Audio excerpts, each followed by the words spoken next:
you've been recording music for any amount of time, chances are there's one aspect of it that you either know nothing about or you've been messing with it and it's making your head spin. And what I'm talking about here is mastering. And if it's making your head spin, you're not the only one. Mastering is like music voodoo.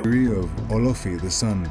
And so today what I want to do is share with you my own master bus, what I've come to find after, it's like 30 years of recording now, what works for me and how I make that leap from getting the sound from just kind of quietish demo to really pushing maximum loudness, which is important in hard rock and metal music, modern music, and get it ready for my Spotify channel and wherever else I release it. And please do check out that channel if you're not familiar with it.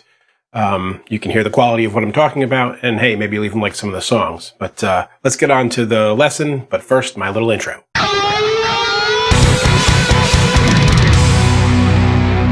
Now, if you're totally new to recording, mastering might be a word you haven't even heard yet or a term you're not particularly familiar with.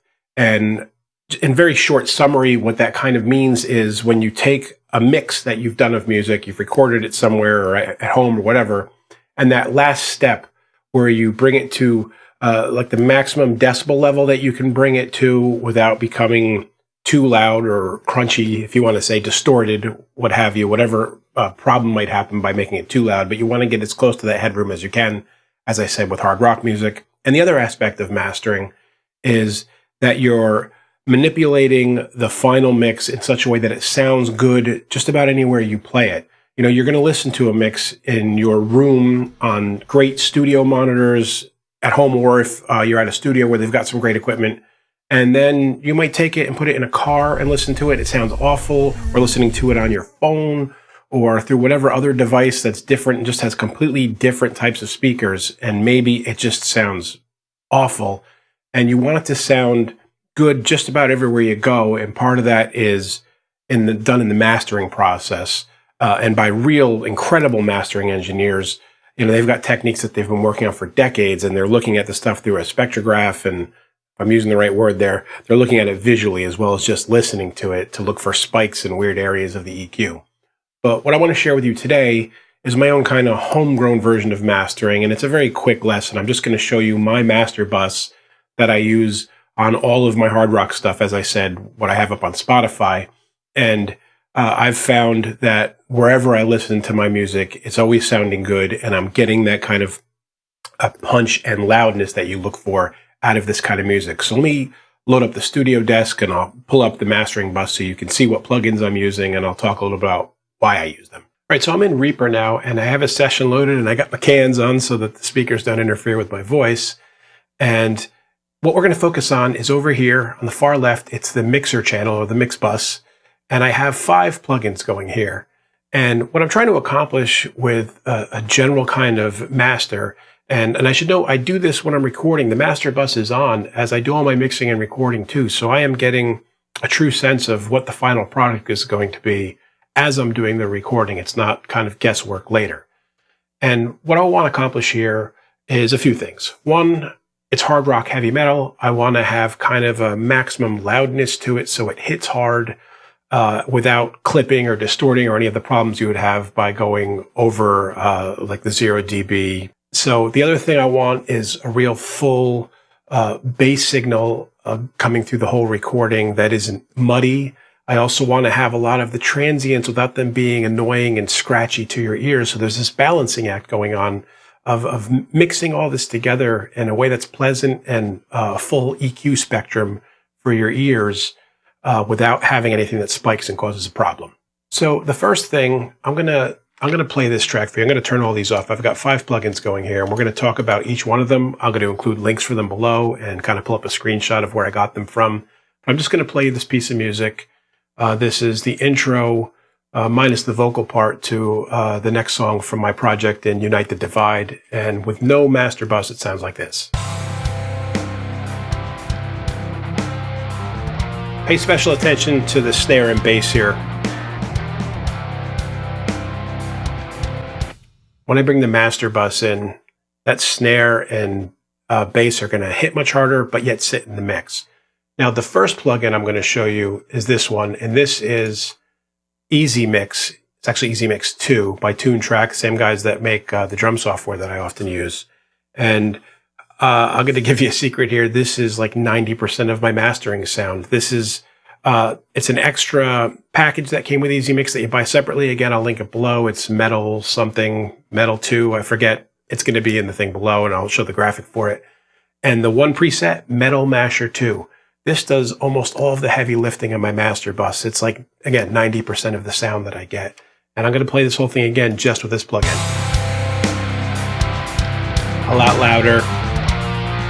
You hear that, the smash button here?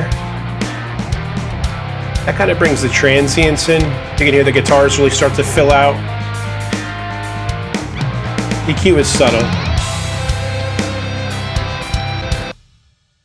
Okay, so that's Easy Mix 2, and I highly recommend getting this in your own master bus if you're doing rock and metal for something affordable that does a great job. And that plugin and just messing with those two knobs does a lot of the work for you. Now, everything else I have going on is quite subtle, except for this last one here, which we'll come back to. This Tone Boosters Barricade plugin, this is, I'm using a preset that is tape compression or tape saturation, and this gives it a little bit of warmth and shapes the back end. I will put it on without Easy Mix first, and then I'll plug Easy Mix back in so you can hear it by itself.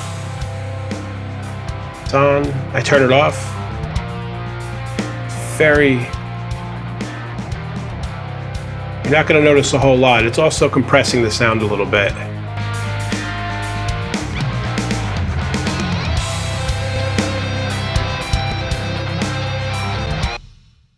Okay, these are subtle things. This is that extra little 1% at the end that you need to make it sound real good. The next thing we have here is from the SSL Waves bundle. This is an SSL compressor, and I'm just using a preset here that came with it, Chris Lord Algae Finalizer. This is going to do a little bit more compression and mellow out the signal before it gets to Easy Mix so that it's not so peaky, especially in the mids and high mids, where it can tend to get a little grating on the ear when certain things happen.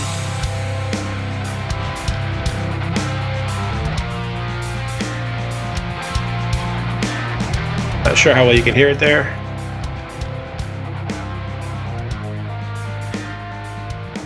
Here it got a little quieter.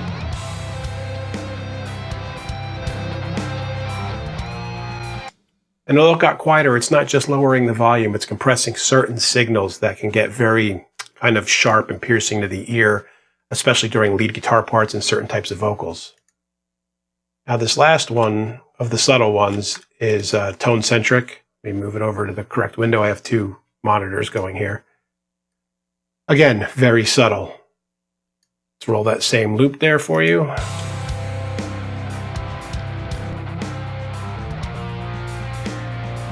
Adds just a little bit of the shine back.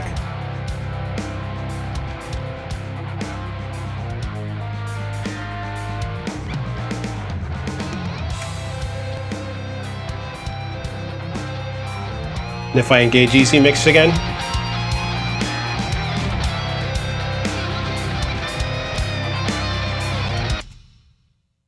okay, you're probably getting tired of hearing this song already, but I got one more thing to show you, and this is another one of the not nearly subtle things at all. And this is the Weiss mastering console.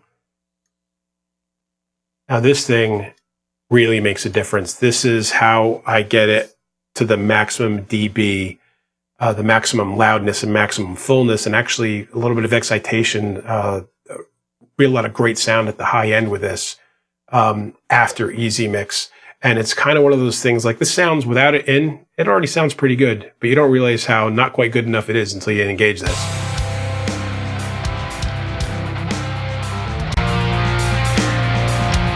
Sounds good.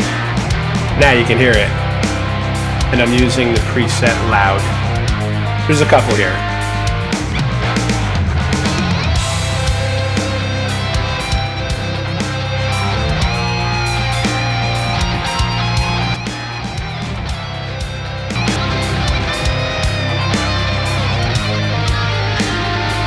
Yeah, that's got some juice to it.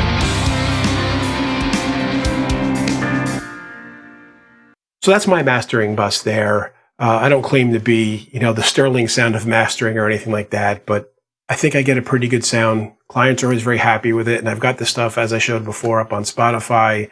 And I feel like it's, when I A and B it against recordings that I love, it's there. It's right there. This is radio ready stuff. And you can do this for not a lot of money for each one of these plugins. And so that's why I'm sharing this with you. So you can copy it and tweak it however you want and get a good final mastered sounding recording of your own, especially for what I'm doing here, hard rock and heavy metal. So if you have any questions or comments, guys, any additional plugins that you love to use or anything you want me to go over in greater detail, please let me know. Leave it in the comments below. And until next time, guys, keep making great music. Hey friends, don't forget to subscribe and turn on notifications. It makes the whole world better.